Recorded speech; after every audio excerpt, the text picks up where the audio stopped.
Assalamualaikum warahmatullahi wabarakatuh. Selamat sore om-omku, bos-bosku, ada dimanapun berada. Bertemu lagi dengan saya, sang guru setir. Mohon maaf, kemarin pas part 1 saya tidak sempat memperkenalkan diri ya. Nama saya Sariful, lengkapnya sih Sariful Hayat. Kebetulan saya pemilik dan sekaligus pendiri sang guru setir. Sebetulnya kemarin tuh ada, sebelum part 1 itu ada video sebetulnya kemarin tuh. Hanya saja videonya gagal, mic-nya jelek, jadi mati mulu. Maklum pemula, yang jelas mic murah bos. Maklum ya. Oke, sambil jalan aja bos ya, sambil jalan. Jadi sang guru setir itu mulai didirikannya tahun 2010 akhir ya Pak Bos. 2010 akhir, sekitar bulan September, Oktober kalau tidak salah ya. September, Oktober 2010 itu di Kosambi dulu sih awalnya. Kosambi, terus Kelari, terus Kerawang, lalu di Cikampek, Telaga Sari, terakhir di Gempol. Total ada 6 cabang waktu itu. Mobil ada berapa dulu ya? Tapi itu dulu ya. Sekarang cuma satu ada di Cikampek aja. Gitu. Waduh, ada macet apa nih? Ya, macet. Sekarang hari apa nih? Hari Selasa ya, jam 4:46. Simpang macet guys. Guys. Macet bosku.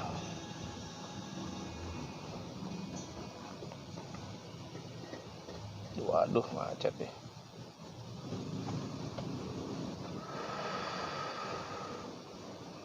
Jadi sang guru didirikannya tahun 2010 akhir.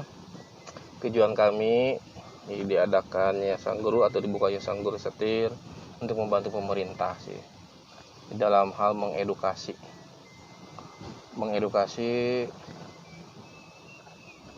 dalam hal mengemudi mobil gitu.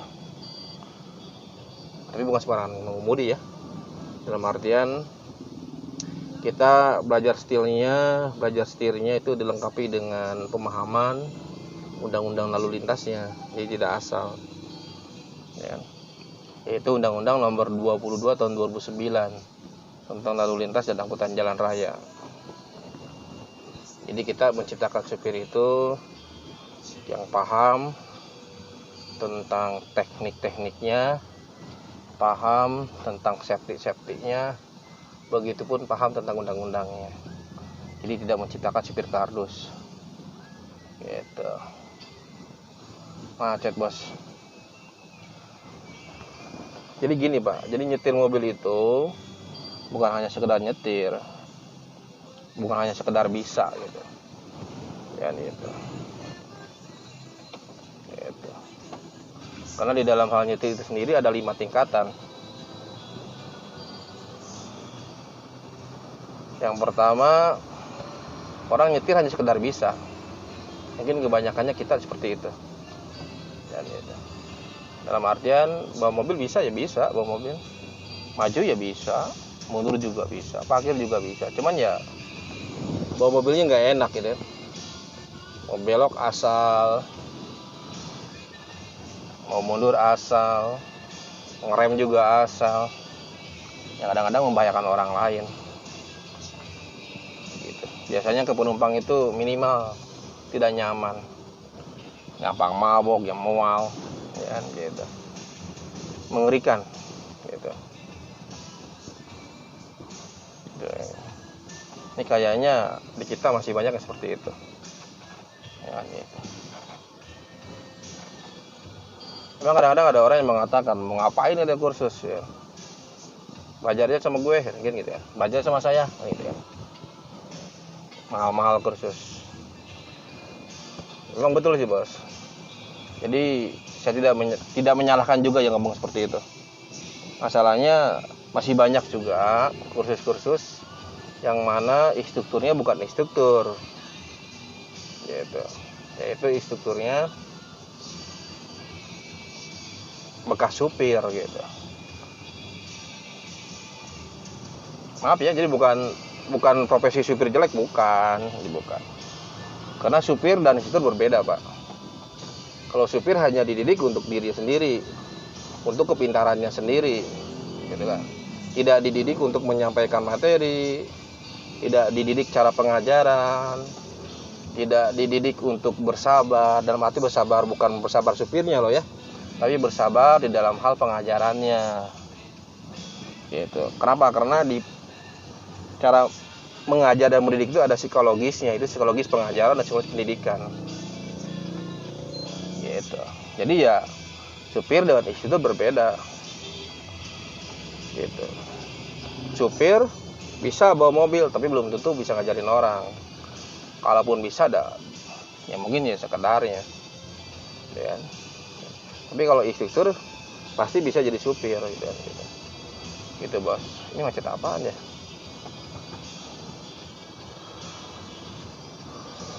Jadi masih banyak kursus itu lembaga-lembaga pendidikan yang pengajarnya bekas supir.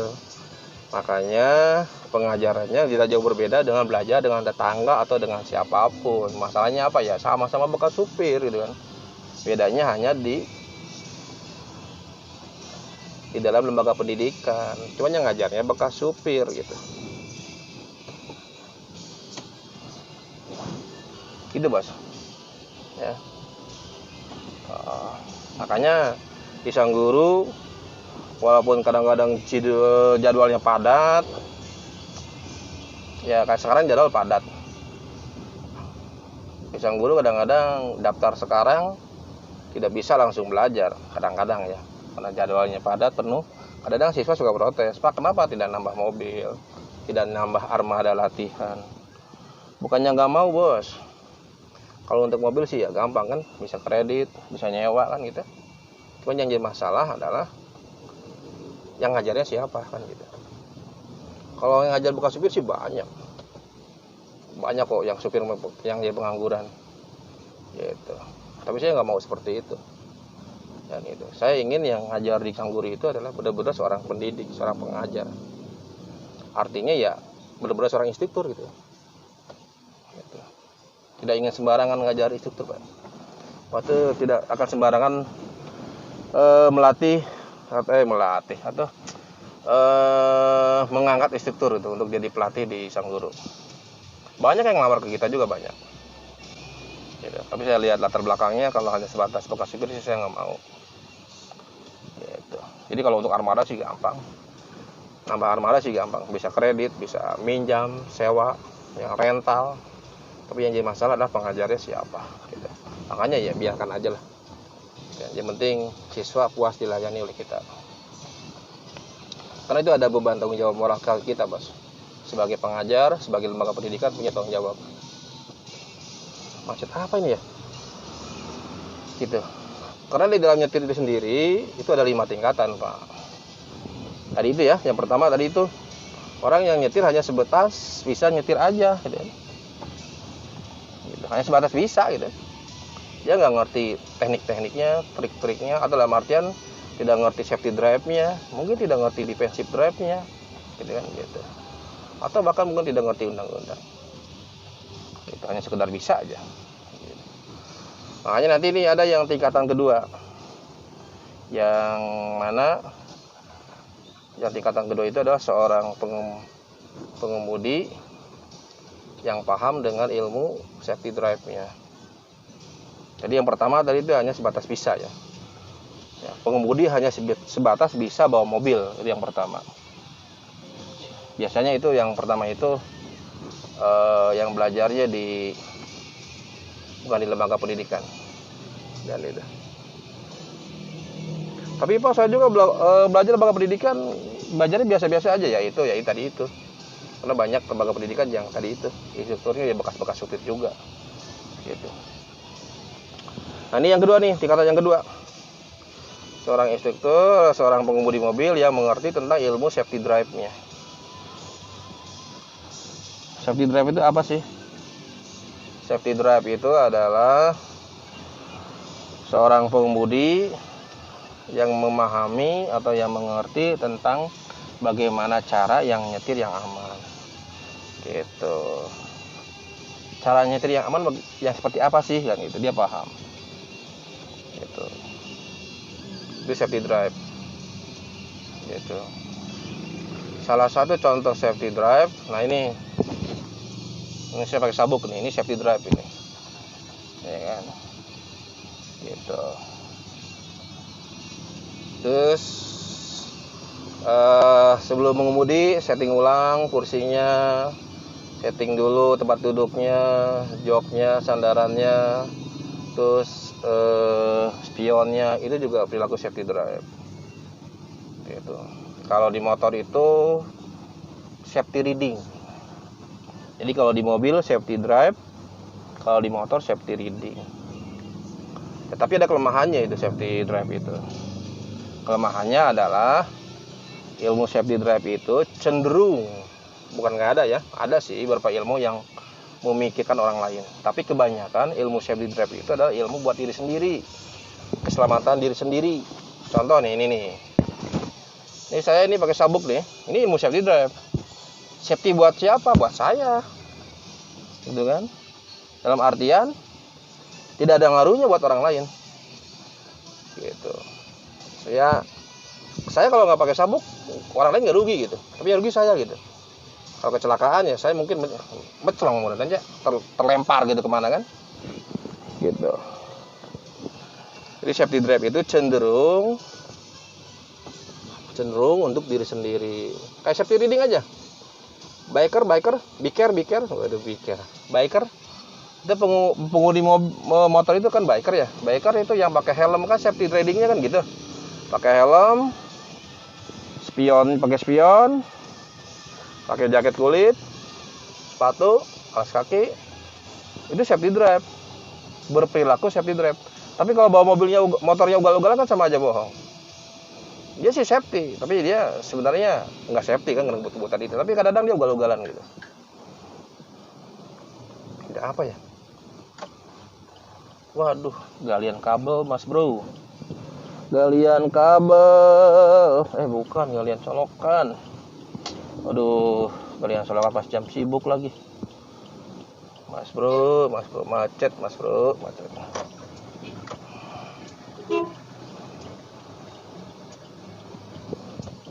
Seseleket. Gitu ya bos. Tapi bukan berarti nggak ada ya safety drive itu. Tapi pada umumnya kadang-kadang untuk diri pribadi, diri sendiri. Makanya muncul ilmu yang kedua atau tingkatan yang ketiga. Tadi tingkatan pertama adalah orang yang bisa mengetir hanya karena bisa, hanya sebatas bisa gitu. Itu yang pertama. Jadi yang pertama itu orang bisa nyetir hanya sebatas bisa. Yang kedua orang bisa nyetir dengan ilmu safety drive-nya. Tadi yang kedua udah ya. Sekarang yang ketiga, orang bisa nyetir dengan ilmu defensive drive-nya. Nah,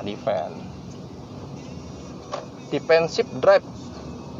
Defend itu kalau kata di bola itu back ya. Defend itu pemain defend, back pemain bertahan. Nah, gitu. Jadi defend itu sinonimnya sabar lah. Ya. Identik dengan sabar. Dan itu. Ya, kayak waktu kecil kita kalau ribut sama orang, mau ribut, kalau mau berkelahi gitu kan, teman kan suka ngehalang itu. Tahan. Nah, itu. Jadi artinya sabar itu. Jadi defend itu adalah bagaimana caranya ngetir dengan sabar, gitu, legowo. Nah, ini defensive drive nih, ini lebih tinggi daripada safety drive. Nah,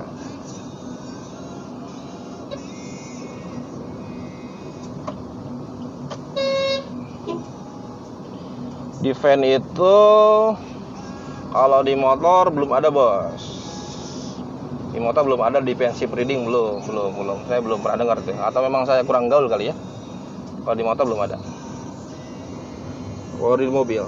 Nah, defense itu tadi tuh cara nyetir yang sabar. Contoh, ketika Anda mau belok, itu nggak asal belok. Mau belok, misalkan ke kiri ke gang, Anda ngesen dulu. Nah, cara ngesen itu sendiri itu ada aturannya.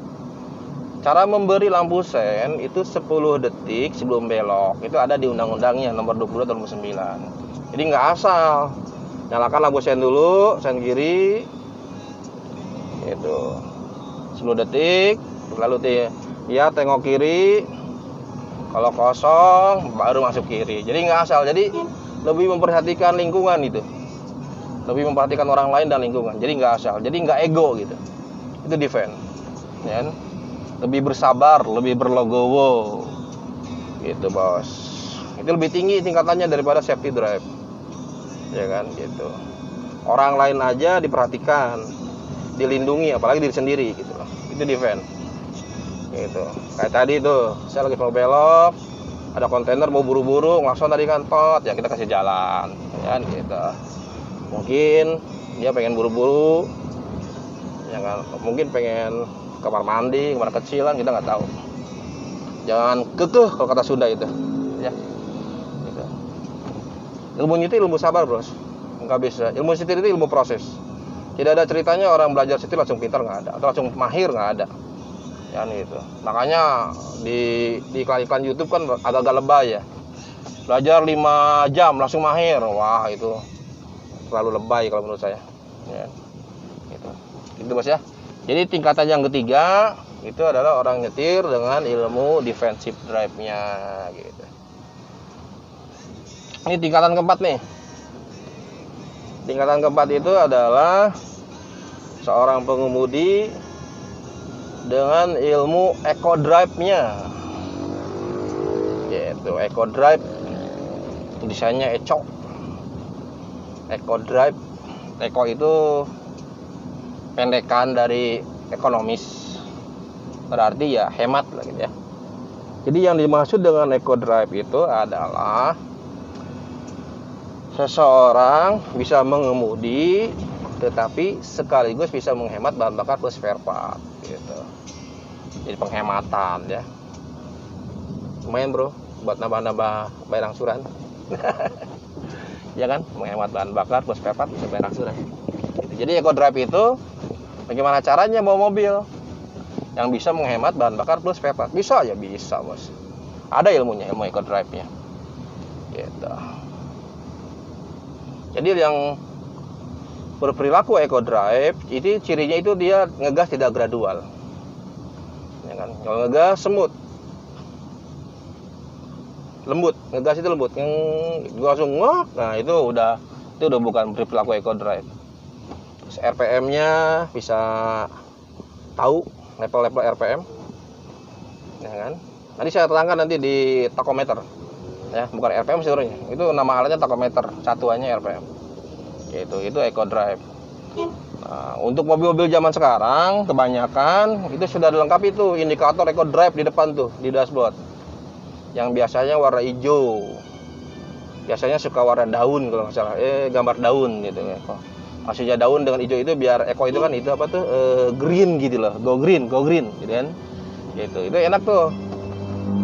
Kayak dulu saya pernah pakai Agia, pakai Yaris kalau tidak salah ada itu, ya kan, eco drive warna hijau. Jadi kalau itu hijau itu nyala, berarti kaki Anda atau putaran mesin Anda atau kaki kanan Anda itu sudah berperilaku eco drive. Artinya konsumsi yang bensin yang dikonsumsi oleh mesin sehemat mungkin itu. Terhemat lah gitu, makanya muncul itu nyala deh truk eco drive gitu. Di motor juga dulu pernah ada itu eco drive itu. Indikator suka motor-motor sekarang ada udah ada terus di depan di dashboardnya itu ada warna hijau terus lambangnya daun biasanya itu eco drive atau ada tulisan eco. Nah itu lambang eco drive bos gitu. Tapi sebenarnya kita tidak mengandalkan indikator itu. Jadi sebenarnya karena tidak semua kendaraan ada indikator itu.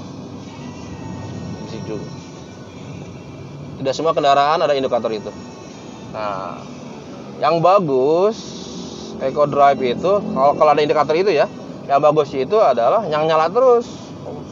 Berarti Anda berperilaku Eco Drive terus, gitu kan? Gitu.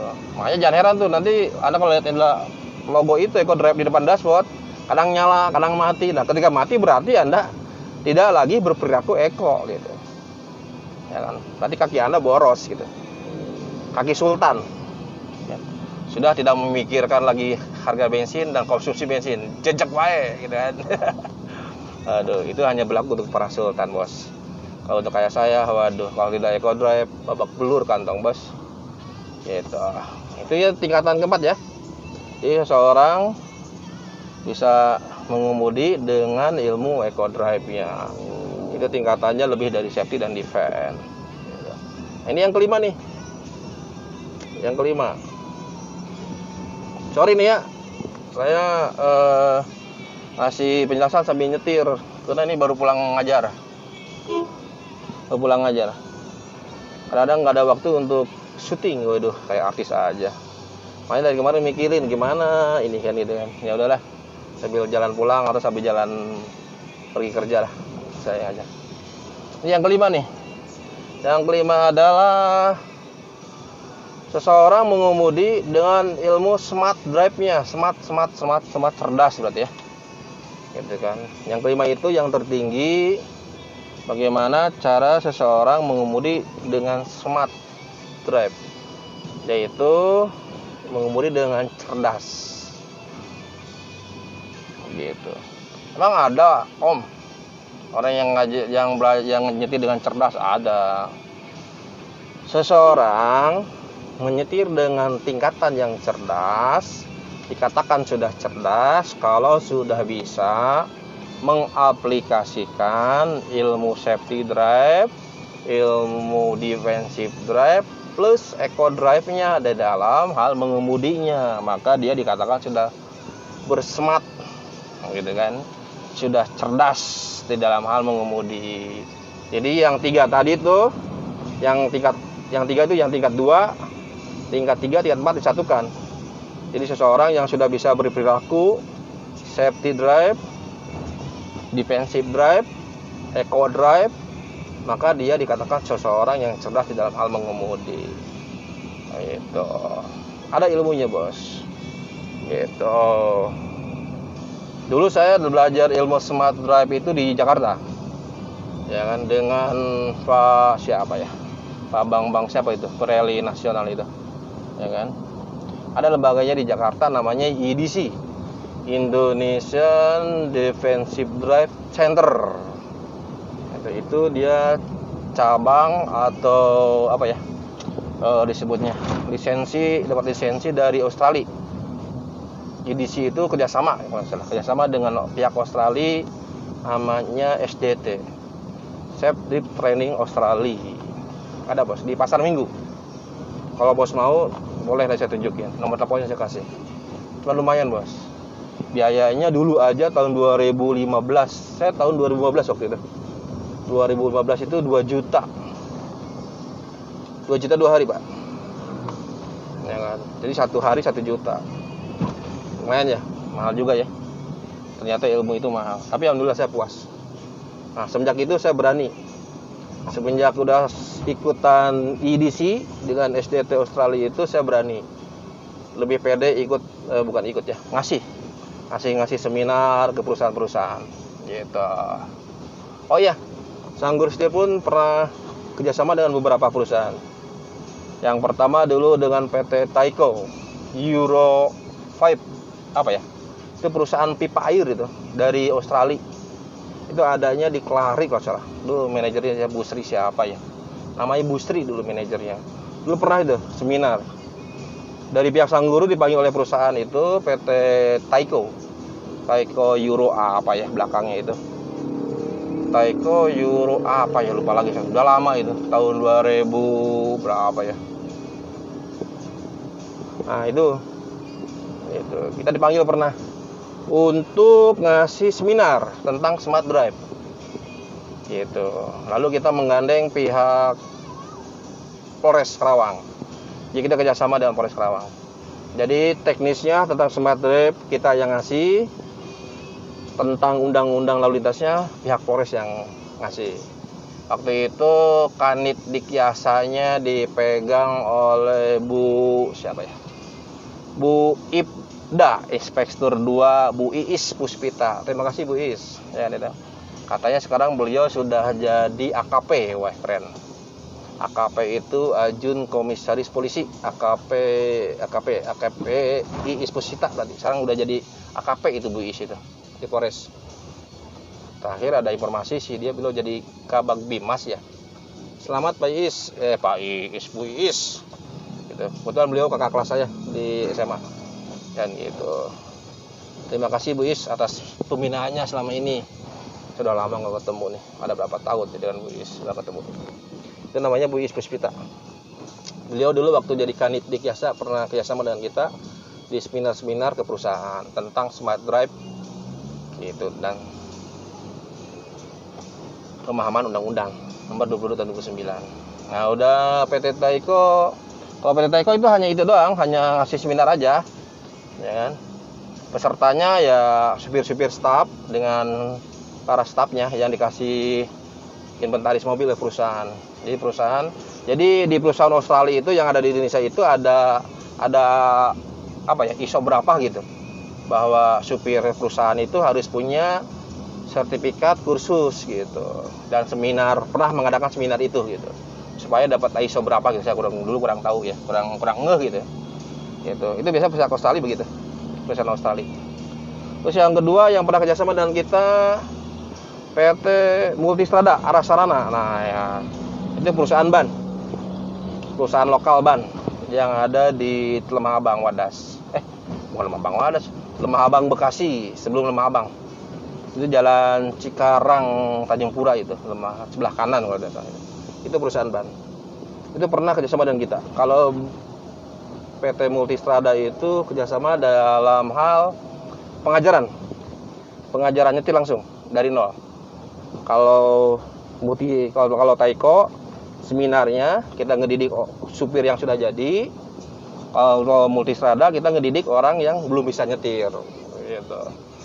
Lalu PT Multistrada dulu ada kurang lebih 80 orang yang kerjasama yang belajar di kita. Itu alumninya Pak Rohadi.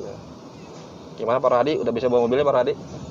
Ya nih itu Pak Rohadi, Pak Anjar Ika dulu itu manajernya yang belajar dengan kita. Nah terus yang kalau di Cikampek pernah kita kerjasama dengan Baitul Mal PT Pupuk Kujang Cikampek. Kita pernah kerjasama dengan PT Pupuk Kujang. Kebetulan dulu Baitul Mal itu mengadakan program pelatihan nyetir untuk kaum kaum yang kurang mampu lah, ya kan? Tapi di usia produktif. Itu bagus tuh programnya tuh. Jadi Baitul Mal itu ngasihnya bukan ngasih ikannya, tapi ngasih kail gitu. Jadi dia bikin program untuk anak-anak orang tidak mampu, tapi di dalam usia produktif, usia 25, minimal 17, dididik untuk jadi pengemudi yang handal.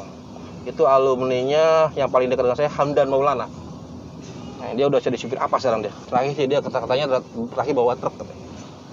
Informasi. Ya kan gitu. Itu bagus tuh program itu Baitul Mal deh. Baitul Mal. Jadi dia tidak ngasih ikan, tapi ngasih kail. Padat ini jono. Hari apa sekarang? Selasa ya. Hari Selasa ini padat ini. Tadi kali bekas macet ya. Jadi mobil kumpul jadi. Aduh.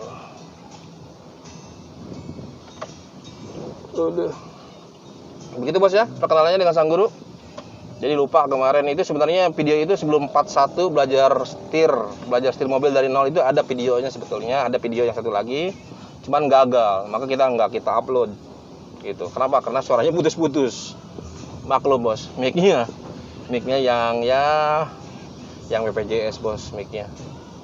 Kita baru sanggup beli yang kayak gitu bos. Waduh. Makanya pas dipikir-pikir, waduh, ya udahlah. Kita taikin aja lah video yang kedua, walaupun ujug-ujug langsung ngajar gitu kan, tidak ada perkenalan dulu. Nah, kita salip dulu bos, kita nyalip dulu bos. Ambil kiri, kena di kanannya, ini lagi macet. Ambil kiri mas bro. Oke, gitu ya. Jadi nama saya Sariful Hayat, ya kan itu. Pengajar sekaligus owner. Ya kan. Lah bang kok ngajar sendirian? Saya lagi mengevaluasi pengajar-pengajar yang dulu, ya kan gitu. Saya evaluasi pengajar-pengajar yang dulu. Kalau saya kejam pak. Kalau dinasihati beberapa kali nggak bisa ya udah saya keluarkan. Karena masalahnya apa? Ini masalahnya tentang nyawa. Kalau instruktur ngajar yang nggak benar, nanti siswa gimana? Ketika bawa mobil sendiri itu berbahaya.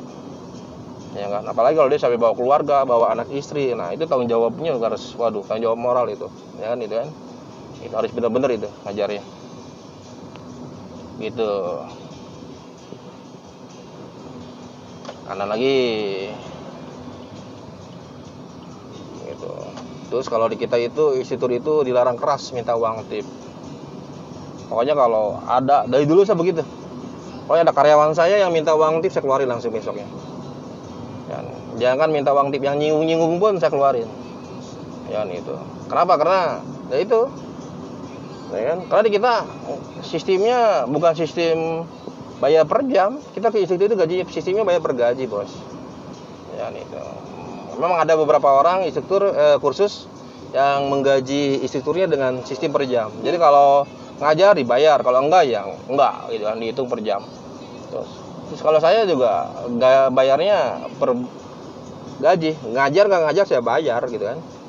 Dia datang ke kantor nggak ngajar saya hitung gitu aja, walaupun dia misalkan satu hari nggak ada yang belajar, karyawannya siswanya ngesel semua ya tetap saya bayar gitu. Plus uang makan juga saya kasih. Makanya kalau ada instruktur yang minta uang tip lagi ke siswa saya pecat.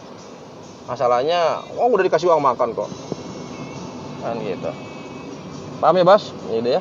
Jadi jangan ragu, sok datang ke Sanggur Setir gitu. Gitu, udah kenal ya. Ya, kemarin saya punya perasaan dosa. Kenapa? Karena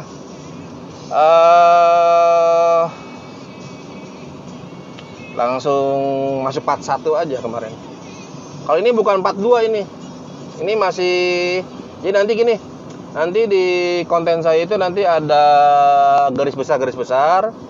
Satu garis besarnya kalau ini apa ya, pokok-pokok bahasan itu.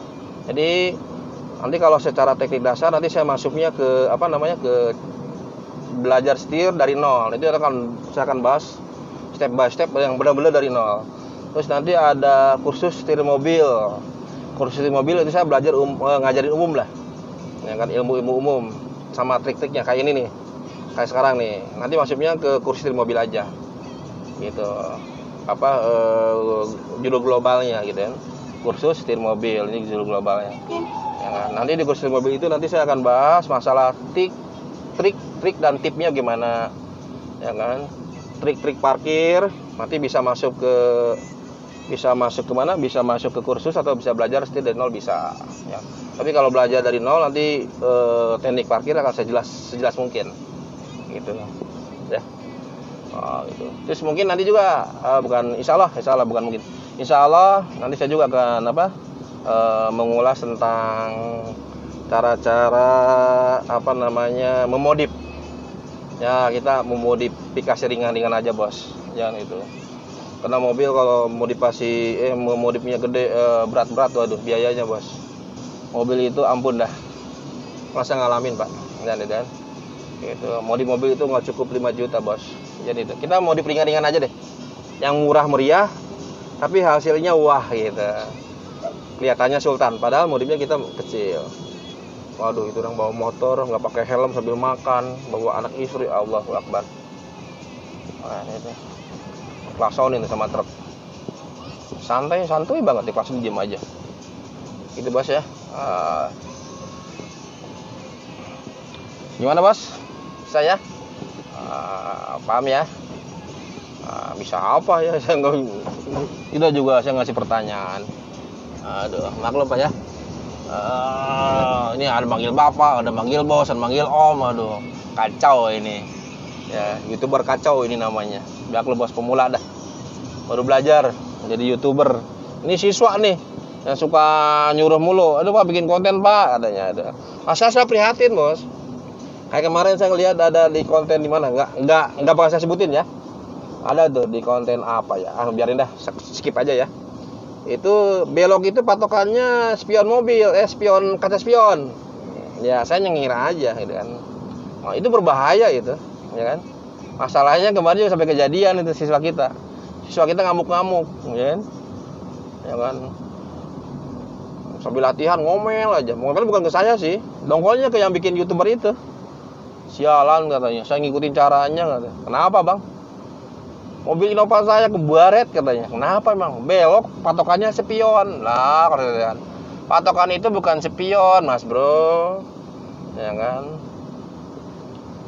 Kalau patokannya spion itu bisa kalau belokannya berradiusnya besar. Kalau belokannya siku-siku atau patah itu jangan pakai kaca spion. Nah, bisa-bisa mobil kamu baret, kalau enggak juga ban kamu kena tembok atau enggak turun ke got kalau ada got itu kan, enggak bisa. Patokannya bukan spion. Kenapa? Karena spion itu posisinya rubah-rubah. Ya kan gitu. Kebayang nggak kalau parkirnya pakai mobil cold diesel, spionnya di depan mobil loh, ya kan gitu. Di depan bodi mobil, bis juga depan mobil, coba bakal pakai itu. Yang ada nyungsep kan. Jadi yang jadi patokan itu pilar bos. Goblok belok itu pakai pilar A, pilar B, pilar C gitu. Pilar A itu apa sih? Ban depan. Pilar C itu ban belakang. Jadi yang jadi patokan itu ban. Kenapa ban? Karena ban itu adalah komponen mobil yang bersentuhan langsung dengan tanah. Yang berpijak ke tanah itu ban, bukan spion, gitu kan? Makanya saya kadang-kadang prihatin loh, kok ini ilmu kok nyasar begini kan begitu. Kayak kemarin tuh apa? Cara nentuin body pakai sedotan. Saya nyengir aja kan, itu ilmu ngada-ngada kalau saya kan. Kalau lihat body itu ngelihat spion ke belakang. Kenapa? Karena ban posisi body belakang dengan depannya sejajar. Dari dulu juga begitu. Bukan pakai sedotan. Masalahnya apa? Karena pakai sedotan itu dipengaruhi oleh titik pandang mata. Ya sekarang kalau sama dia pas ketinggiannya. Nah sekarang kalau dipakai sama si supir yang maaf ya, yang lebih pendek, gimana coba itu? Kan titik pandangnya berubah. Terus sama orang yang supirnya tinggi badannya, nanti titik pandangnya berubah. Kan gitu. Itu ilmu ngada-ngada kata saya. Makanya kemarin Silo ngomong, "Gila tuh bikin konten katanya. Ya, bikin konten katanya, buat pengimbang itu." Gitu. Gitu bos ya. Jadi insyaallah nanti ilmu-ilmu yang saya sampaikan di sini bisa dipertanggungjawabkan oleh saya. Dan gitu. Kita sama-sama belajar aja ya di sini. Udah mau masuk ke Srengseng.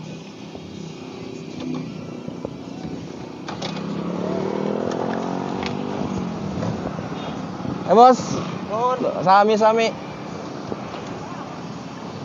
Nah itu tukang parkir itu minta kerja bos. Ya kadang-kadang kalau kita segi latihan juga mobil diberhentiin dulu sama dia. Jadi yang belajar didahulukan. Gitu. Nah, ini juga ada yang komplain, Pak belajar itu mobil itu di lapang, jangan di jalan. Kalau di jalan, katanya ngalang, kita itu emang udah izin di jalan bos. Gitu. Masalahnya kenapa? Karena kalau di lapang itu susah beraninya. Lagi pula kalau di lapang kita nggak perlu izin. Ya, kalau di lapang itu nggak perlu izin. Kalau belajar latihan di lapang itu nggak perlu izin, nggak perlu merek, nggak perlu branding gitu. Kita diizinin karena di jalan. Karena kita minta izin itu buat di jalan, bukan buat di lapang gitu. Lagi pula jangan takut kok. Belajar di jalan itu kita insya Allah aman kok, safety. Asal kita ada pedal tambahan, yaitu kopling dan gas. Kopling dan rem, bukan gas. Nah, itu wajib, karena kalau nggak ada itu nggak bakalan diizinkan oleh Polres pun, karena membahayakan orang lain. Tapi kadang-kadang pedal itu tuh yang pengaman yang di sini nih, yang di mana, yang di instruktur, kadang-kadang bisa jadi kambing hitam untuk oknum. Kenapa? Karena kadang-kadang instruktur yang nggak mau capek itu diam terus. Masalahnya apa? Dia pede. Kenapa? Karena di bawahnya ada gas, ada kopling dan rem. Gitu. Ya akhirnya ya gitu deh, ya kan? Siswanya dibantuin terus. Nah itu biasanya ciri-ciri instruktur nggak mau capek, nggak mau kerja. Ya dengan gitu. Makanya jangan heran Nanti ada orang yang belajar setir mobil, pas belajar di kursus mesinnya nggak mati-mati. Nah itu tuh ciri-ciri kursus oknum tuh, gampang. Lihatin aja mobil latihannya. Kalau mobil latihannya nggak mati-mati, Anda harus curiga. Masalahnya apa? Orang baru belajar kok pinter amat ya, gitu kan? Mesinnya nggak mati-mati, nggak tahu aja dibantuin terus, gitu. Kalau saya nggak, bos, biarin aja. Untung mati tidak membahayakan orang lain, mati mesin ya.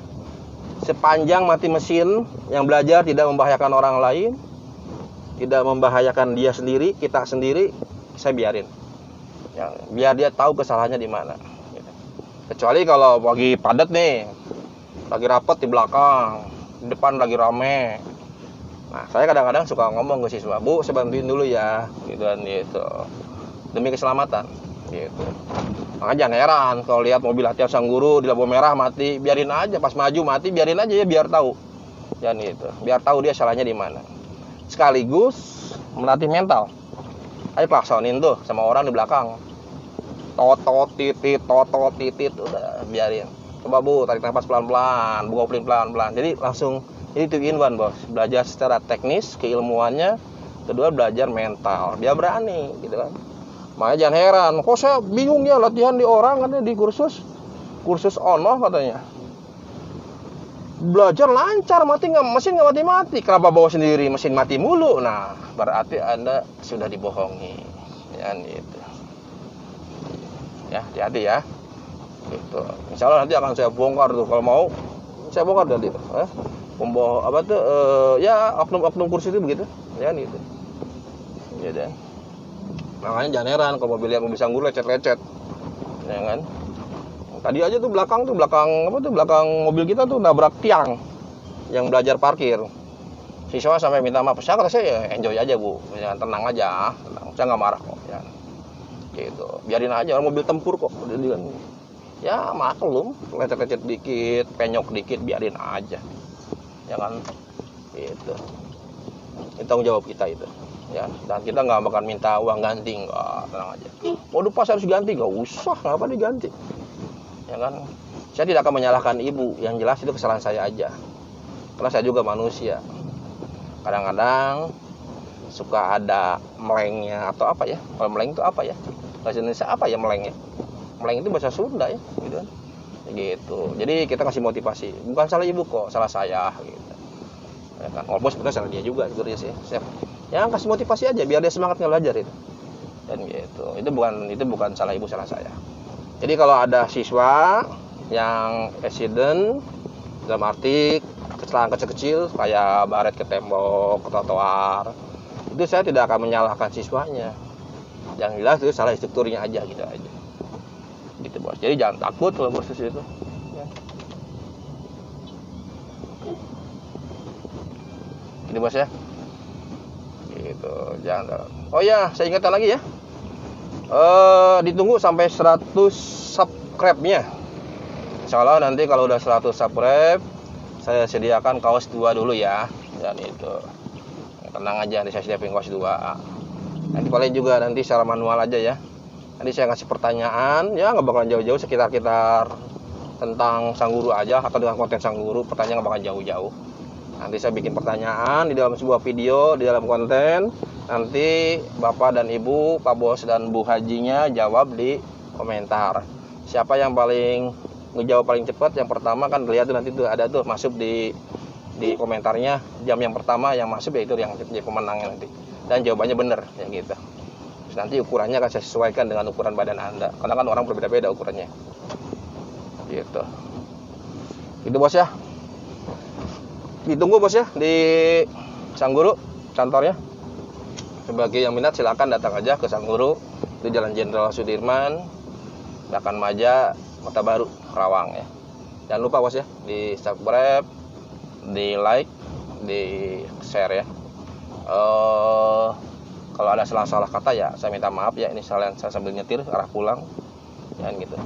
Terus kalau bahasa Inggris saya kurang pas ya, saya bahasa Inggris nggak bisa begitulah. Dulunya suka kabur kalau belajar bahasa Inggris. Gitu Bos ya. Sampai ketemu nanti Bos ya di part 2 ya. Kemarin baru belajar tentang ini ya, belajar tentang nyeting kursi, jok, sandaran, sama cara pengelolaan setir nih. Ini pengelolaan setir, pasang safety belt, ya kan? Ini juga salah nih elektronik ini. Safety belt dengan ini apa? Dengan spion. Oh ya, kemarin yang ngatur spion itu hanya secara global dulu, Pak. Nyeting spion itu kemarin yang saya ajarkan itu cara posisi kacanya gitu. Kalau cara nyetingnya belum, nanti kita masuk ke panel-panelnya sekalian. Saya ajarin bagaimana cara nyetingnya secara teknisnya gitu kan. Kalau kemarin itu posisi kaca gitu, terhadap bodi mobil, ya kan itu. 1/3 ngelihat bodi mobil, 2/3 ngelihat luar. Itu baru itunya aja. Kalau cara nyetingnya setiap mobil berbeda-beda, ya kan. Ini kebetulan saya pakai Suzuki R3 ini. Ya, nanti akan berbeda dengan Avanza atau dengan Mobilio atau Expander. Nah, tahu nih expander kayak apa nih? Saya belum pernah pakai expander nih. Dan gitu. Oh ya, mungkin nanti juga insya Allah nanti saya bikin konten-konten membedah mobil-mobil baru ya. Biar nanti bos kalau mau beli mobil atau mau beli mobil baru atau mau second, jadi nggak terlalu ngawur gitu kan. Minimal ada ya pengetahuannya dikit-dikit dah. Ya, kita bagi-bagi ilmu aja bos ya. Insya Allah nanti saya begitu, nanti saya akan ngebedah tentang showroom motor mobil bekas yang amanah ya kan, terus yang murah jelasnya ya gitu kan. Terus nanti insya Allah nanti akan saya bahas juga para itu pemasang skotlet buat variasi, nah, yang murah tapi rapi di Karawang itu ada nanti. Kemudian nih bekas dulunya teman saya Colis juga dulu sempat saya ajarin, bukan ajarin secara teknisnya sih, bukan ajarin cara apa tuh masang sproket itu saya nggak bisa. Cuman dulu yang jadi bahan prinsip percobaan mobil saya, ya kan? Yang skorlet ini dulu mobil saya. Maka dulu mobil waktu zaman dulu mobil sang guru biru-biru, nah, itu korban dia tuh, korban prakteknya dia. Sekarang dia udah lihai, udah jago, udah jadi orang kaya sekarang nih, jadi skorlet. Terima kasih bos ya, sampai ketemu nanti di part 2 kita ngebahas panel-panel ya. Ya. Akhirul kalam. Assalamualaikum warahmatullahi wabarakatuh. Jangan lupa ya, share, like, and subscribe-nya. Saya mau beli dulu buah semangka titipan istri. Gitu. Kita pengen yang adem-adem. Mana ya? Nah, di sini.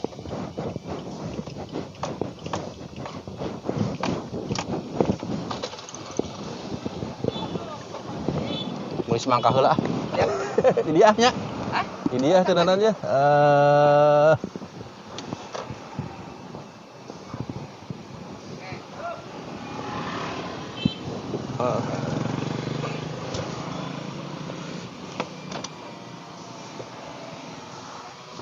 Bos, terima kasih ya sudah nonton sampai terakhir. Sampai ketemu lagi di part 2.